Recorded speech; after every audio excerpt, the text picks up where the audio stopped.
Hey yo, in this video I'll be talking about fasting for spiritual growth. Now this is a very powerful practice to help you have breakthroughs, shifts in consciousness, greater mental clarity, and it's something that's helped me a lot. This is a regular practice that I do consistently because of the breakthroughs it gives me. Okay, so if you're not doing fasting, I feel like you're missing out on a lot of growth and transformation. So in this video I want to talk about the type of fasting that I do, why I do it, and really how I do it. And so hopefully you can learn from this and implement this practice into your own lifestyle. And like I said, it will pay you back as long as you make it a consistent habit. So first of all, let's talk about what is fasting. You probably know it's pretty simple. It's just not eating. However, there's so many different types of fasting now. We've got intermittent fasting, which is where you eat for a certain window throughout the day, and then for most of the day you have nothing. Then there's like OMAD as well, you might have heard about. That's one meal a day. But what I'm concerned about here is prolonged fasting, right?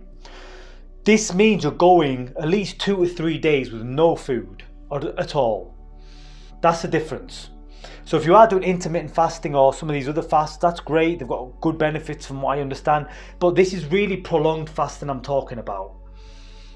The only thing I'm consuming on a prolonged fast is water. And I might have a green tea once a day. But again, that's just water. No consumption of food. So I do my prolonged fasts for 3 days, which is what I'm going to get into. But this is the fast we're concerned with, prolonged water fasting.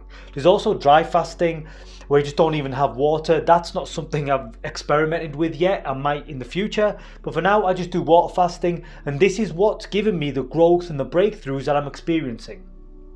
So suggest that you can do the same, right? So why do I do it? Well, there's a couple of benefits. There's a lot of benefits. First of all, there's a lot of health benefits. I'm quite a health conscious person. Being healthy is important to me. So a lot of health benefits come from water fasting or fasting in general. You can read up about that. There's loads of scientific literature to support the health benefits of fasting. Just to give you a few off the top of my head, I believe it decreases insulin resistance, so increases insulin sensitivity, which is a good thing. It decreases blood pressure. It boosts your immune system, increases growth hormones. So growth hormones like this youth hormone keeps you young and vital. It can even fight serious illnesses like cancer, among many other benefits, right? So go ahead, check out the health benefits. So many great health benefits, and that's one of the reasons I do it. That's not the main reason though. That's a big reason, but not the main reason. The main reason I do water fasting or prolonged fasting is for the mental clarity, is for the higher levels of focus, higher levels of consciousness, higher levels of concentration, which becomes very evident when you fast for a couple of days and you don't eat anything. You will become much more aware, much more conscious. So when you become much more conscious, you can do things like meditation, you can do things like mindfulness, and these practices will just deepen a lot. I've just actually finished a fast yesterday, and I was having one of the deepest meditations I've ever had, simply through not eating for 3 days. And when you go to these depths that you've never been to before, you've accessed a deeper dimension of yourself, right? So if not eating can create that clarity to allow you to drop deeper, it's going to lead you to growth. It's going to lead you to transformation. And this is why I think everybody should be doing this if you're serious about progressing on this path. Also, after the fast, you'll feel cleansed, like literally cleansed. If you know anything about cars, on a car, they'll often do an oil change. They drain out the old oil and they put some new oil in. The old oil goes a bit funky, and when you've got that running through your engine, it can damage the engine. So when we're constantly eating and stuffing our faces and we don't take the time to like stop eating, our kind of metabolism just gets a bit out of whack. So when you've done a fast for a couple of days, you will literally feel cleansed, clear. So you might be wondering, why does fasting increase your consciousness, make you more aware? Well, the reason I found out, the only reason I know really, is because when you stop digesting food, it frees up a lot of energy. So digesting food is a very energetic process. It uses a lot of your body's energy to just digest food. Also to create the digestive enzymes that are needed for digestion. So when you stop eating, you stop creating digestive enzymes. Your body stops working to digest and metabolize what you've eaten. When that stops, you have a lot more free energy. You only realize this when you stop eating for a couple of days. Then that free energy, I feel like it goes to other parts of your body that need it. Like I said, it can improve your immune system, but a certain part of that will actually go up into your head, into your brain. That's what it feels like. So that's what creates the mental clarity, the higher level of awareness, which you'll obviously find out if you fast and then you start to do things like meditation. You will drop deeper. You will literally feel like you've got more energy. Even if you have a bad night's sleep and you're on a fast, you will actually not even feel tired. I've had this happen. But more so, I usually sleep deeper when I'm on a prolonged fast. That's another benefit I missed out. You usually have a more restful sleep. I don't know the mechanisms behind that, but apparently it's quite common as well. So how do I fast? How do I build this into my lifestyle? How can you do the same? First up, I'm going to mention is drinking water. I would suggest you at least start out with water fasting instead of going straight for dry fasting. Water fasting just means that you drink water, especially if you feel discomfort and hunger. Just drinking a gulp of water or a couple of gulps just fills your stomach, and it kind of just fills you up for a bit. It can just take your mind off any hunger. Occasionally, I'll also put electrolytes in my water. These are like salts. Apparently, when you're just drinking water all day, your body loses electrolytes. So it can be helpful to have some electrolytes, these are salts, in your water maybe once a day. And once a day, I'll have a green tea. That's it. No food. So that's the first key thing to understand, is that you can drink water, you can add electrolytes to it if you want, and you can also have a green tea, simply water. The second thing I recommend is building up your capacity for fasting. So oftentimes I hear about people getting to fasting and they just dive into a 3-day fast or a 5-day fast or a 7-day fast, and it just tortures them because it's just hell. I did that when I first started out. I started out fasting about 2 years ago, and I was just doing 3-day fasts, and it was hell. I don't know why I put myself through it. I just have this sadistic tendency to just put myself through challenging things sometimes, but it was not enjoyable in any way, shape or form. What I've done more recently, about 6 months ago, when I started to develop this into a more regular practice, I started to fast. I started off just fasting for 24 hours, right? So I'll do a 24-hour fast, say once a fortnight. Most people can manage a 24-hour fast. To do that, it's quite simple. So you have your last meal about 7, 8 o'clock in the evening, and then you just don't eat until 7 or 8 till the next evening. The thing is, you're sleeping for about 12 hours. What you're going to understand is that sleep is an easy way to rack up them fasting hours. So by the time you wake up, you just got to go 12 hours and then you can eat again. I feel like most people should be able to go this 12-hour duration, okay? And I suggest you do the 24-hour fast at least a couple of times, 2-3 times, okay? Maybe once a fortnight, if you can fit it into your schedule.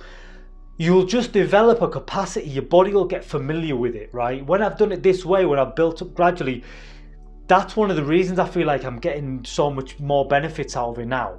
So once you've done the 24-hour fast, you want to extend it to 36 hours. So I always go up in 12-hour increments. So what that would mean is, instead of you eating the following day at 8 p.m. or wherever, you just sleep it through. Like I said, you can easily rack them hours up when you're asleep and then eat breakfast in the morning. 36 hours, again, is not too challenging, I don't think. Do that a couple of times, get your body used to it. And then you want to stretch to 48. This is where you might feel it's a bit more challenging. It is for me. The hardest part for me is between that 36 to 48 hours. However, the last fast I did, just finished yesterday, even that period was quite easy. It's the easiest I've experienced it. It's the hunger pangs, the discomfort of not having food in your stomach that a lot of people aren't comfortable with.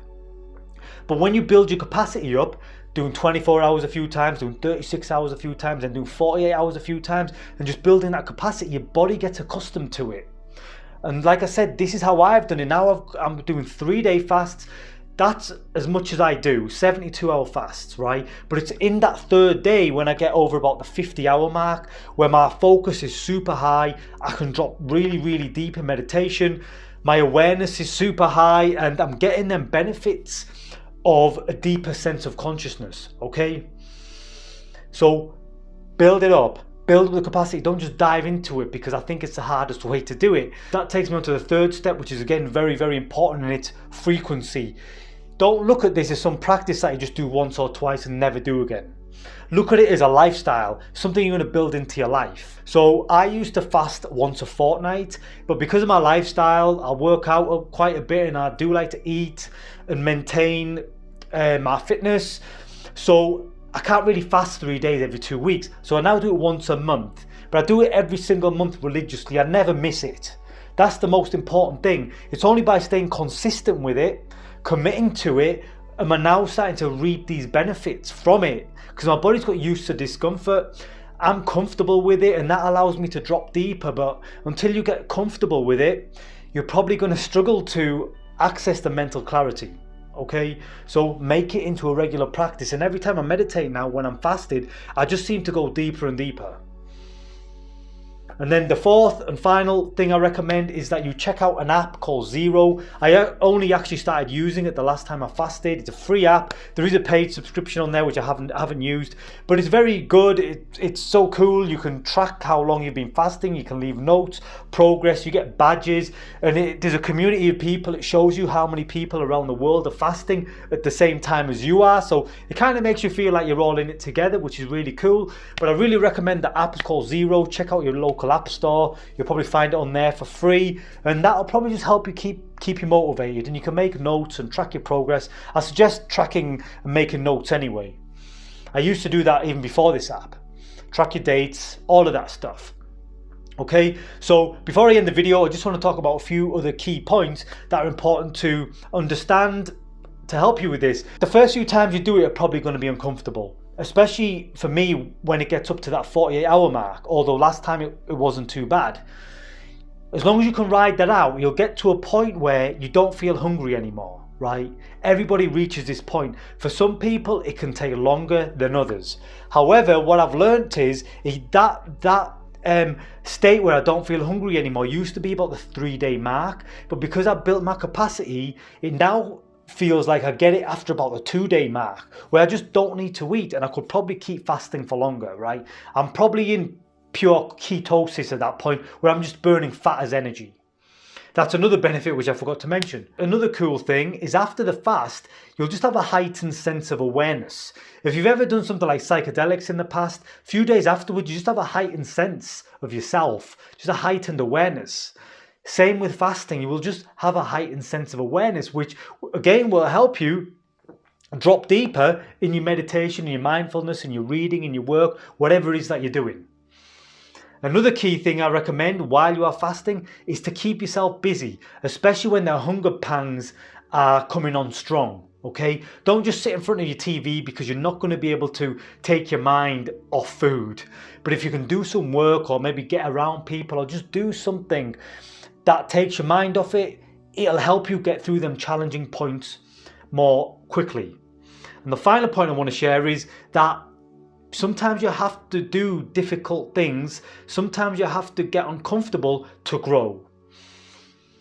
This has been true for my own journey, and as far as I can tell, it's true for most people. So just bear with it. Fasting has been around for thousands of years, right? That's where it really originates from, is religions, and it was always associated to spiritual growth through religions. So it's no coincidence that it raises your consciousness. Okay, I believe Jesus fasted for 40 days, the Buddha fasted, Muslims fast over Ramadan, and many other religions probably fast as well. Probably because there's something to it. So I really recommend that you implement this practice into your own lifestyle, build it up, make it a regular thing that you do, stay committed to it, and it'll pay back. Trust me, it really will. And it's one of the most important practices that I do now. It gives me so much. I only do 3-day fasts right now. I haven't gone beyond that because it doesn't fit in with my schedule. In the future, I might go to 4 days, I'll see. But for now, 3 days works fine for me. Okay, so try it out for yourself. Try meditating fasted and you'll really reach some deep depths. Okay, so that is everything I have to talk about in this video. If you have anything to add, or if you have any questions, or maybe you're already fasting, I know it's quite popular now, hit me up in the comments. I'd love to hear about it. Otherwise, if you enjoyed the video, if you could please go ahead, give a like, share, subscribe. It really helps me out. Check out my book if you haven't already. I'll put a link down below. But until next time, remember to keep living free and being free. Peace.